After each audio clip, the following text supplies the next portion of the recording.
সে প্রথমে আপনাকে বিশ্বাস করবে। আপনি ৭১-এর ব্যাপারে আপনার পয়েন্টে আসতেছি, আপনি ৭১-এর ধরেন ৭১-এর পরে জন্ম, আমি ৭১-এর ব্যাপারে কোনো ইমোশন নাই, আমার কোনো ইমোশন নাই। আমি বাঙালি জাতীয়তাবাদ, রবীন্দ্রনাথ, অসাম্প্রদায়িকতা কোনো কিছু পছন্দ করি না। আপনি আমার মাইরা ফেলবেন?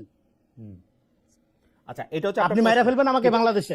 এটা আপনার প্রশ্ন। কিন্তু তা না, তারা ৭১-এর ব্যাপারে একটা মৌলবাদী জঙ্গি পজিশন নিবে, এবং তারা কোনোদিন ৭১-এর যে ভারতীয় বয়ান সেটার বিরুদ্ধে প্রতিবাদ করছে। এই পুরা রিজিম দইরা ভারত যে এটাকে উদযাপন করছে সবসময় তাদের যুদ্ধ বইলা, ভারত পাকিস্তান যুদ্ধ বইলা, তারা কখনো বাংলাদেশের এত বড় ইন্টেলেকচুয়ালিটি করে তারা কখনো বাংলাদেশ এই জায়গা থেকে রনি এই জায়গা থেকে আমি মেঘমলারকে জানতে চাই।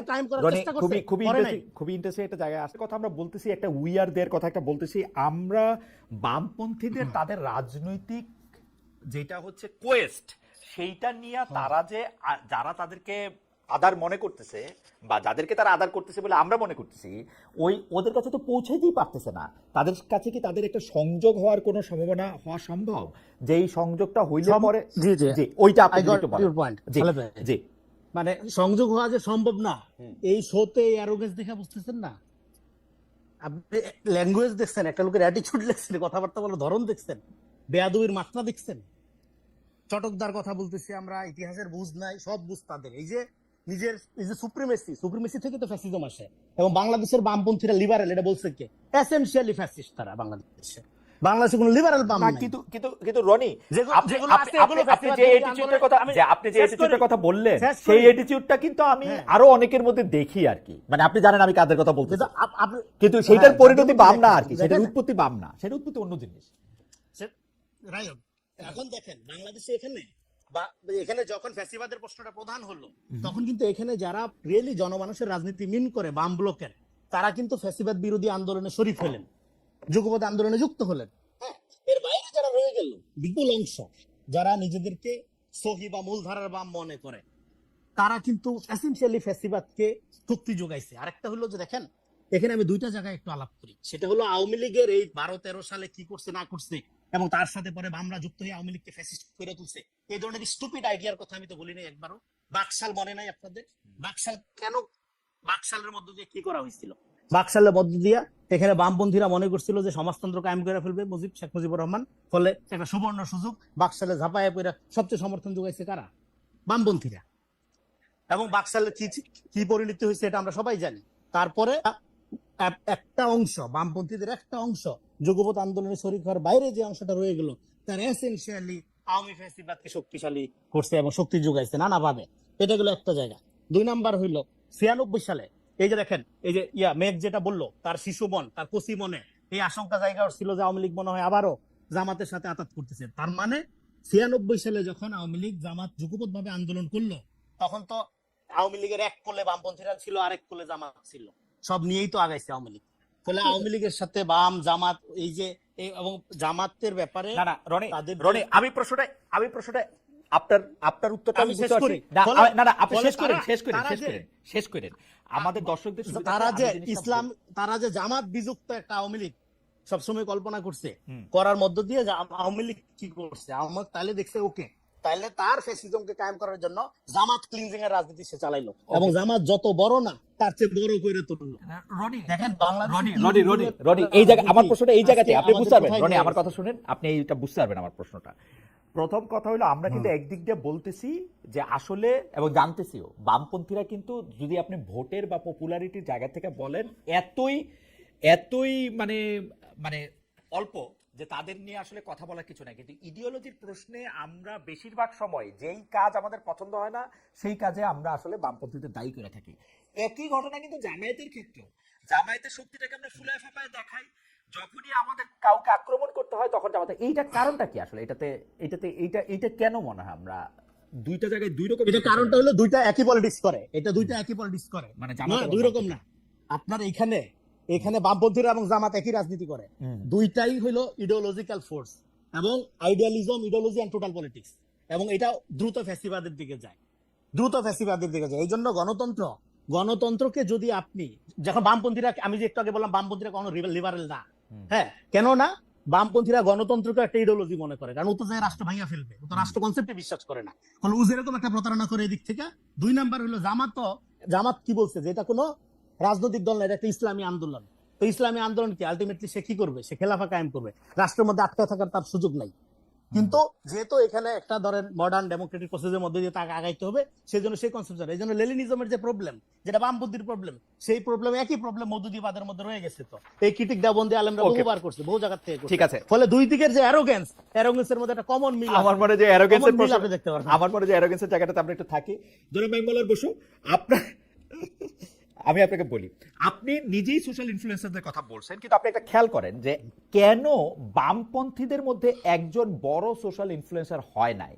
কেন বামপন্থীদের কথা আপনারা দেখেন, আপনারা সব ভালো কথা বলতেছেন, সব মানুষের কল্যাণে কথা বলতেছেন, তবুও মানুষের কল্যাণে আপনাদের কথা কেউ শুনছে না কেন? সেইটার কারণ কি? আপনারা রাজনীতিবিদদের কাছে যখন আমরা এই প্রশ্ন করি তখন তারা বলে যে আমরা টাকা পয়সা এবং অন্যান্য অনেক কিছুর কাছে হেরে যাই। আমরা যখন সোশ্যাল ইনফ্লুয়েন্সের কথা বলি তখন তার টাকা পয়সা, ভোট, এগুলির ব্যাপার থাকে না, ক্ষমতার ব্যাপার থাকে না। আমরা কি আসলে বামপন্থীদের মধ্যে এমন একজন ইনফ্লুয়েন্সার দেখি যার ভিউ লক্ষ কোটি, যার সোশ্যাল ইনফ্লুয়েন্স এরকম সাংঘাতিক, যাকে আপনি কতক্ষণ আগে কিছু ইনফ্লুয়েন্সারের কথা বলে আপনি বলতে চেয়েছিলেন যে তার হলো দেশ চালানোর মতো? আপনাদের এটা হয় না কেন? এখন প্রশ্ন হচ্ছে, রনি আপনাদের বলছেন এটা হয় না কারণ হচ্ছে আপনার অ্যারোগেন্স, আপনি এটার সাথে বা আপনারা লিবারেল না, ওই জায়গা থেকে যদি আপনি কথাটা বলেন। রনিও, আমি রনি ভাইকে চিনি হচ্ছে উনি আর একটা বক্তব্য শুনছিলাম, আমি খুব ভালো লাগছিল আমার, ফরাদ মাজার, তারপর হচ্ছে আমাদের সলিমুল্লাহ খান, ওনাদের নিয়ে। তো আমার থেকে রনি ভাই যত বড় বুদ্ধিজীবী, সম্ভবত রনি ভাইয়ের থেকে মানে ওই লোকগুলো আবার তত বড় সাইজের বুদ্ধিজীবী। আমার কাছে মনে হয় একটু বড় বুদ্ধিজীবীদের সাথে একটু আমি কোনো বুদ্ধিজীবী না, আমি কোনো বুদ্ধিজীবীও না। হ্যাঁ, ফলে বড় আচ্ছা, ঠিক আছে।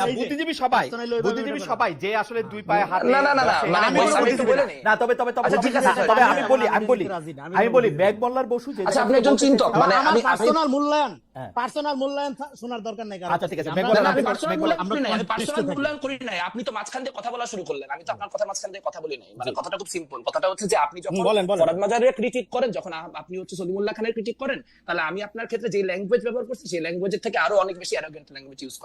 সো এখানে ডাবল স্ট্যান্ডার্ড গুলো করার দরকার নাই ভাই। আমি আপনাকে সম্মান করি, আপনাকে সম্মান করে কথাবার্তাগুলো বলতেছি। অনেক ক্ষেত্রে যেহেতু মতের প্রচন্ড ডিফারেন্সেস, আপনার কাছে যদি ডিসরেসপেক্টফুল লাগে, আমি হামবলি সরি বলে নিতেছি। আচ্ছা, আলোচনাটা হইতেছে খুব সিম্পল করে বলতে চাইলে যে এখানে আপনার একটা অ্যাসিমেট্রি আছে। ধরেন বামপন্থী প্রচুর লোকজন পরবর্তীতে নানান রকম অন্য পলিটিক্সে যায়, শাইন করছে, তারা বড় বড় ইনফ্লুয়েন্সার হচ্ছে, নানান কিছু হয়েছে। সেইটা মূল পয়েন্টটা না। এখানে মূল পয়েন্টটা হচ্ছে যে ধরেন আপনি এখানে বলতেছেন যে বামপন্থীদের কোনো রাজনীতি দাঁড়ায় না, কেন রাজনীতি, বামপন্থীদের অবস্থা এত খারাপ কেন? আপনি দেখবেন যে একটা বড় অংশ বামপন্থীরা 90 পর্যন্ত সোভিয়েত ইউনিয়নের যে পলিটিক্স, সেই পলিটিক্সের সাথে অ্যালাইন করছে, এবং সেই পলিটিক্সের সাথে অ্যালাইনমেন্টের একটা বড় ক্ষতি হয়েছে যে 90 এর পরে সোভিয়েত ইউনিয়ন ভেঙে যাওয়ার পরে এরা বেসিক্যালি 15-20 বছর একটা শূন্যতার জায়গায় ছিল। এবং এখন পর্যন্ত বাংলাদেশের বামপন্থীদের চিন্তা ভাবনা অনেক ক্ষেত্রে নানান রকম পুরাতন পন্থা এবং নানান কিছু দ্বারা প্রভাবিত। সেটা নিয়ে আমরা ইন্টারনালি অনেক ক্রিটিক করি, সেটা নিয়ে আমরা কাজ করব, এবং আমরা আশা করি যে সামনের দিনে হয়তো প্রচুর নতুন ছেলে পেলেও তো বাইরে হলো 24-এর অভ্যুত্থানের মধ্যে দিয়ে হয়তো নতুন কোনো রাজনৈতিক সম্ভাবনা তৈরি হবে। কিন্তু টলারেন্সের কোয়েশ্চেনটাতে আমি একটু থাকতে চাই, কারণ আমি আসলে মানে আমি সর্বোচ্চ টলারেন্স দেখাইতে আগ্রহী। কিন্তু আমি বুঝতে চাই যে ধরেন ফাতিমা রাসূল ইনসিডেন্ট নিয়ে এই টলারেন্স কি আসলে আপনি ধরেন আমাদের সোকল মধ্যপন্থীরা দেখাইতে পারবে কিনা, বা এই একই ধরনের আপনি যখন আজকে মানে কাদিয়ানের ইস্যু উঠতেছে, আজকে যখন আপনার ভাস্কর্যের ইস্যু উঠতেছে, আজকে যখন আপনার বগুড়াতে জাতীয় সঙ্গীত গাওয়ার জন্য জামাতের নেতারা হামলা করতেছে দেখতে পাইতেছি, তখন আসলে টলারেন্সের কোয়েশ্চেনটা বারবার করে লিবারেলদের দিকে ছুড়ে দেওয়া বা টলারেন্স লিবারেলদের কারণে এই কথাটা বলাটা বোধহয় এই মুহূর্তের দ্বারাই খুব মানে কি বলবো ঠিক হচ্ছে না। মানে যারা আপনারা অনেকে আছেন যারা এখানে ফাংশনাল স্টেট চান, যারা চান কোনো একটা মানে প্রবল পলিটিক্স এর দিকে জিনিসটা না যাবে। দেখেন আমরা তো 5ই আগস্টের পরে এগুলা শুরু করি না। আমরা তো 5ই আগস্টের পর জামাতের রাজনীতি, যুদ্ধাপরাধ, অমুক তমুক এগুলা নিয়ে তো এগুলা তো আপনি একটু দেখেন না ঘাইতে, এটা তো বামপন্থীরা শুরু করে নাই। কিন্তু আপনি যদি আপনার রাজনীতিটা করেন এবং প্রবল ভাবে করেন, তখন আমার শক্তি সামর্থ্য কম থাকতে পারে, কিন্তু এটা তোমার একটা রাজনৈতিক লায়াবিলিটি। আমার যতদিন আমি বেঁচে থাকবো মুক্তিযুদ্ধ কোয়েশ্চেন উঠলে আমার কথা বলতে হবে। আপনারাও জানেন আওয়ামী লীগ বিএনপি যখন মুক্তিযুদ্ধের কথা বলে তখন সে বিশ্বাস করে বলে না, সে ভোটের জন্য বলে। আমার জন্য এটা একটা আইডিওলজিক্যাল পয়েন্ট। সো সেখানে যখন যাবে আমি তো আমার মতো করে রিয়াক্ট করবো, কিন্তু সেই জায়গা থেকে আসলে আপনার রিঅ্যাকশনের ক্ষেত্রে আপনি একটু জি আপনার রিঅ্যাকশনের ক্ষেত্রে আমি শুধু আপনাকে এই প্রশ্নটাই করতে চাই যে আপনি যখন রিঅ্যাকশন করেন বা রিঅ্যাকশন দেখান, তখন যে আপনার সুরে কথা না বলে তাকেই আপনি শত্রু ভাবেন কিনা? মানে সুরটা আলাদা হইলেই না, না, আমি তো ইসলামিক শাসনতন্ত্র সাবস্টেন্সের জন্য না, না, না, না, মানে মানে অবশ্যই না। মানে আমি এখানে ইসলামী শাসনতন্ত্রের যেই যারা রাজনীতি করছে ক্যাম্পাসে তাদের সাথে আমার যথেষ্ট পরিমাণে সুসম্পর্ক আছে। ইসলামী শাসনতন্ত্র ক্যাম্পাসে রাজনীতি করে ইসলামপন্থী আরো অনেক রাজনৈতিক দল রাজনীতি করে। রাজনীতি ইসলামপন্থী থাকবে, বামপন্থী থাকবে, মধ্যপন্থী থাকবে, সবাই থাকবে, সেটা কোনো সমস্যা না। কিন্তু বাংলাদেশ একটা মুক্তিযুদ্ধের কোয়েশ্চেনে একটা অন্ততপক্ষে একটা বেসিক কনসেনসাস দরকার, এবং সেটা এরকম ভন্ড কনসেনসাস না যে আমি মুখে বলবো আমি মুক্তিযুদ্ধ মানে নিচ্ছি, আমি সুযোগ পাইলেই মুক্তিযুদ্ধ বিরোধী পজিশনটা আবার ফিরে যাবো, না, এইটা আমার মনে হচ্ছে কথা। আর বাকি জি শেষ করেন। বাকি আপনি বলেন না। আমার তো আওয়ামী লীগের বয়ানে মুক্তিযুদ্ধের বিরুদ্ধে 1000টা কথা বলতে কোনো আপত্তি নাই। মানে আমি সিরাজ শিকদারের অবস্থান কি ছিল, কর্নেল তাহেরের অবস্থান কি ছিল, এখানকার তরিকতি মুসলমানদের অবস্থান কি ছিল, ইসলামকে মুক্তিযুদ্ধের সামনে কেমনে প্লেস করা ওকে, হয়েছে, সেই যাবতীয় ক্রিটিক্যাল বসু আলোচনা আমি 100 আগ্রহী। বসু একটু দাঁড়ান। আমি রনি আপনার কাছে জানতে চাই যে যেমন ধরেন আওয়ামী বয়ানে মুক্তিযুদ্ধ এবং আওয়ামী বয়ান ছাড়া মুক্তিযুদ্ধ এরকম কোনো কিছু আসলে এক্সিস্ট করে কিনা, মানে মুক্তিযুদ্ধের বয়ানটা কি আওয়ামী বয়ানেই গিয়ে ঠেকে আমাদের শেষ পর্যন্ত, আমরা কি আওয়ামী বয়ানের বাইরে, মানে আমি আওয়ামী লীগ করি না কিন্তু আমি মুক্তিযুদ্ধের জায়গা থেকে আমার কিছু ইডিওলজি আছে, এটা কি আমি বলতে পারবো? শোনেন, যে কোনো জনগোষ্ঠীর মধ্যে একটা হিস্ট্রিসিটি থাকে, সেই হিস্ট্রিসিটিটা আওয়ামী লীগ নষ্ট করছে। তাহলে আমাদের জাতীয় ইতিহাস লাগবে। 24-এর পর এই কথাটা আমি বারবার বলছি।